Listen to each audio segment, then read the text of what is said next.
Radio Free Cybertron. Transformers. Rewind.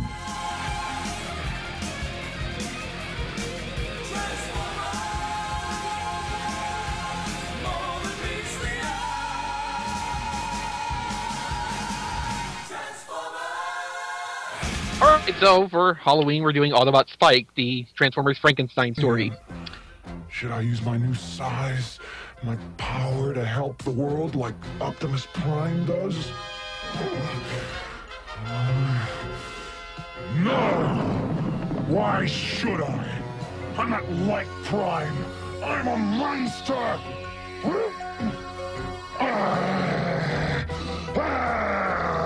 Now, Sparkplug's been feeling a little bit left out of Wheeljack and Ratchet's Mad Scientist Club, so he's taken it upon himself to build a robot out of a collection of spare Autobot parts. But as soon as his robot is activated, it sets to wrecking the control room. And you know, somehow this just seems kind of familiar. Sparkplug's Autobot X is soon disabled, but before it can be moved to the Bad Ideas closet, the Autobots are alerted to the Decepticons attacking a rocket base.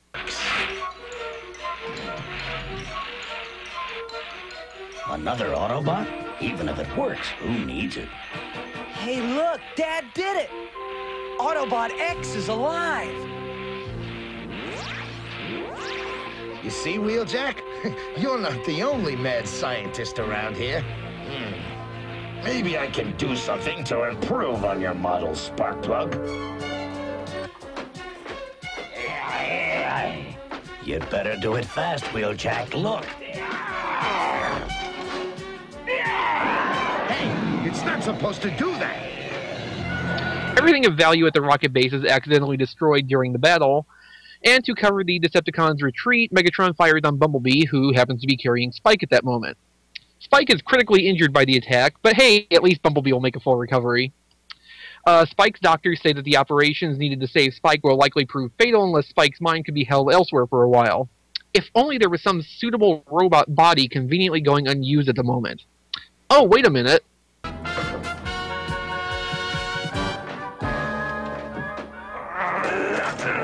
With a little time, Bumblebee, I should be able to fix you up. But Spike will require immediate medical attention if he is to survive. I'll get him to the hospital fast. I'll provide an escort to get him there faster.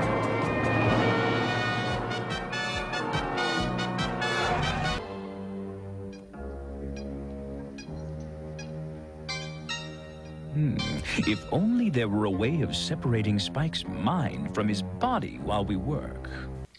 Wheeljack and Sparkplug transfer Spike's mind into Autobot X, but there's a little problem. Spike is having great trouble adjusting to the situation, making him confused and quick to anger. And watching this adaptation of Frankenstein on Teletran 1 didn't help much either. And so Spike runs away. Enjoying the movie, Spike? Yeah, Wheeljack. Thanks for patching Teletran 1 into that TV station.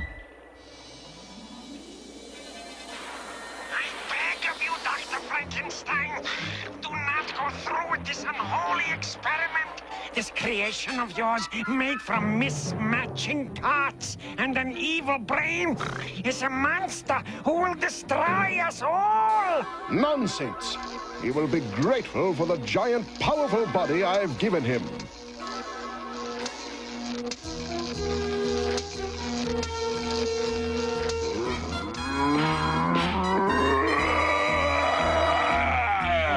You see, Doctor, you've created a monster! A monster!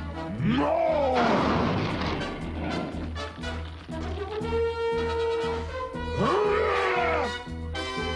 A monster! That's what you turned me into! A robot monster! Megatron learns of the situation and wants to take advantage of Spike's unstable mind and turn him against the Autobots. Despite initially attacking him, Spike is easily manipulated by Megatron's words. Bumblebee finds out and leads the other Autobots to where Spike is, but they're unwilling to fight him for fear of harming Spike's mind. However, after accidentally blasting Sparkplug off a cliff, Spike comes to his senses and saves his father, and turns his body's abilities against the Decepticons. Then, with the life-saving operations completed, Spike's mind is returned to his human body, and Autobot Spike is never mentioned again. The Oh, it's so hard to think. Don't let them confuse you, Spike. Destroy them! Spike! Spike! What are you doing? Spike! Why are you attacking your friends? Spike!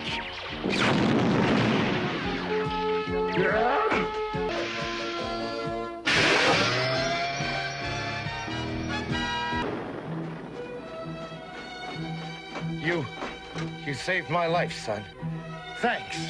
Dad, it was me who put you in danger in the first place. Can you ever forgive me? Spike, there's nothing to forgive. What? I mean, this is one of those episodes. It's like none of this makes sense. It sure is a season 2 episode, isn't it? Holy it's the very first season 2 episode. Very first season 2 episode, yes. It set the tone, because, man, none of this makes sense. Okay, we're going to operate on you and put your mind in another body, because that's freaking possible in any realm of any whatever. You know, because the doctors are like, I'm sorry, the best thing to do is remove your consciousness from your body while we're operating, you know. I've been thinking about that, and I kind of want to think that the original intent was for the doctor to say, okay, we need to remove his brain from his body and hold it somewhere else because this is going to destroy his brain if we operate on him. But for whatever reason, they had to change it to transplant his mind to another container.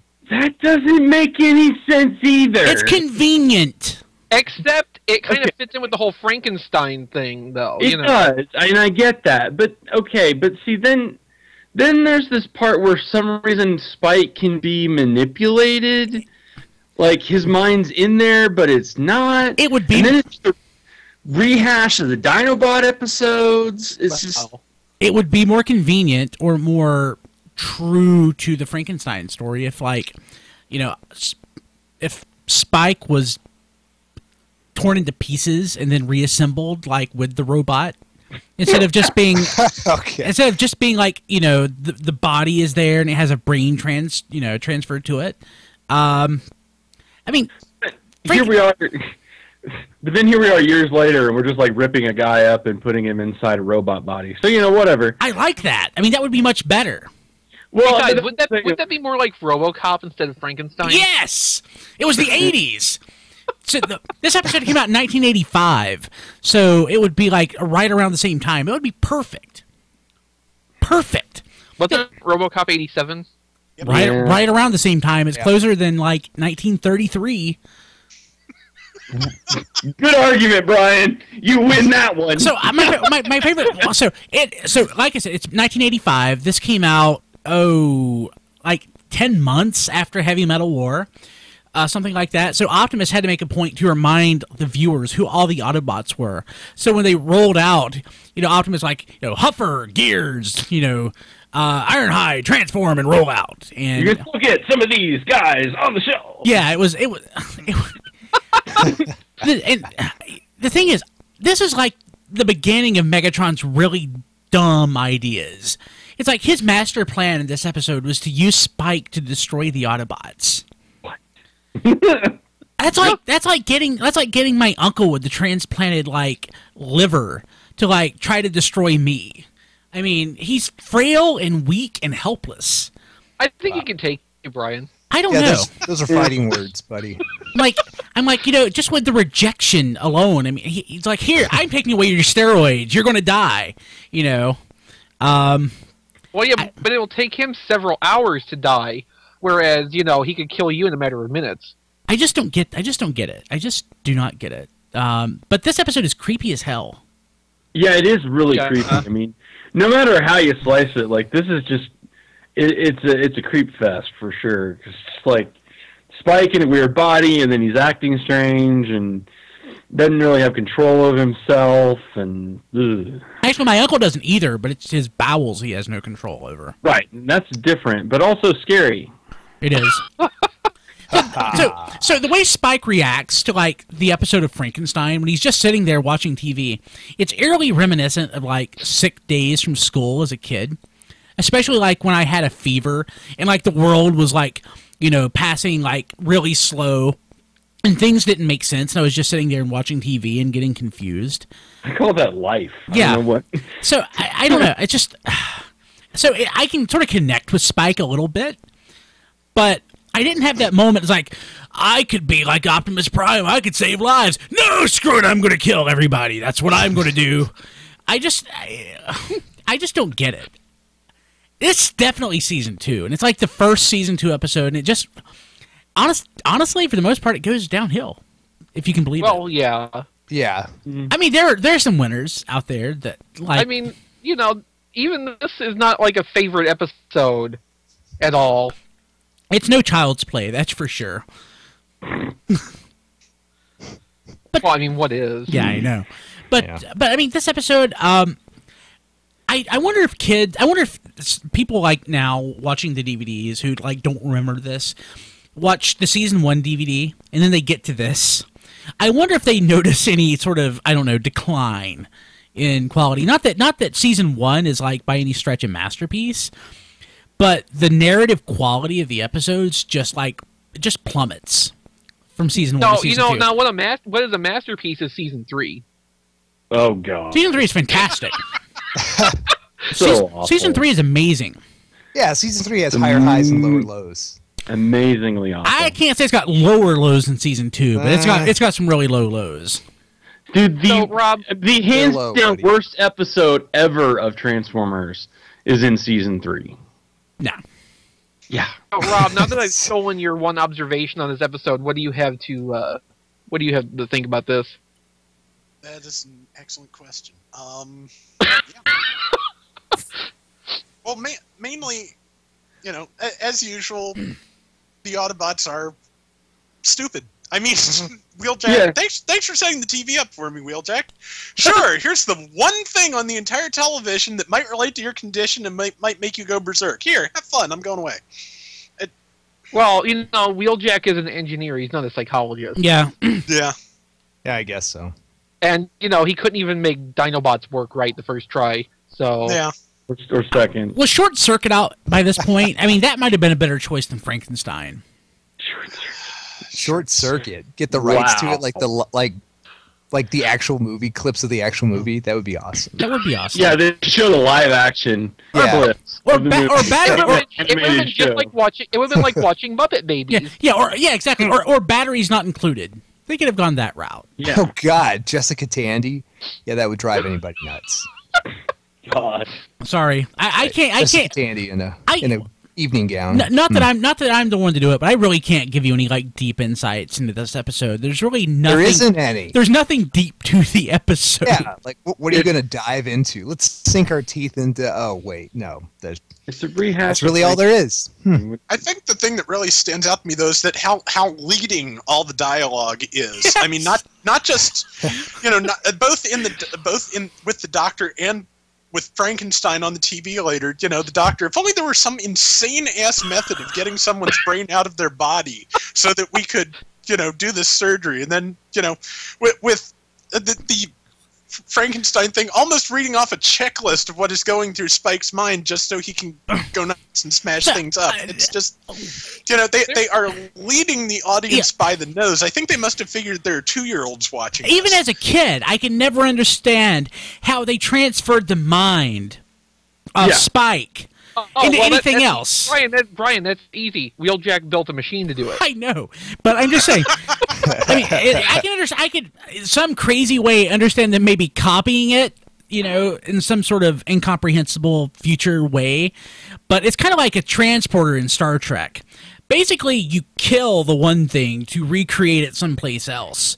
So they basically had to. Basically, when they dumped Spike's brain into the robot, he became a vegetable. I mean, he wasn't in stasis, he wasn't anything. He was a vegetable. And who knows what on earth actually got transferred back into his brain after it got transferred to bits. Just imagine then what happens when he like goes back to being a Transformer when like he becomes It's like trying to photocopy a photograph. You don't get it back just right. It's a little different, yeah. It's a I little can only different. hope there's like a full copy of Pong somewhere in his brain now. That a would little DLC. I wonder if there's a floppy disk somewhere in Autobot headquarters that Wheeljack pulls out. It's like, I got you, you little son of a bitch. You know. I don't know. These orders do seem really cool until you watch The Prestige, and then you're like, oh my god, no! Yeah. Before we wrap this up, there is one quote from the episode that I really was amused by. When the general at the rocket base is like, aren't these things amazing? And Optimus is saying, yes, that's mighty impressive. And then he's like off to the side with Ironhide for primitive technology. Yes. That's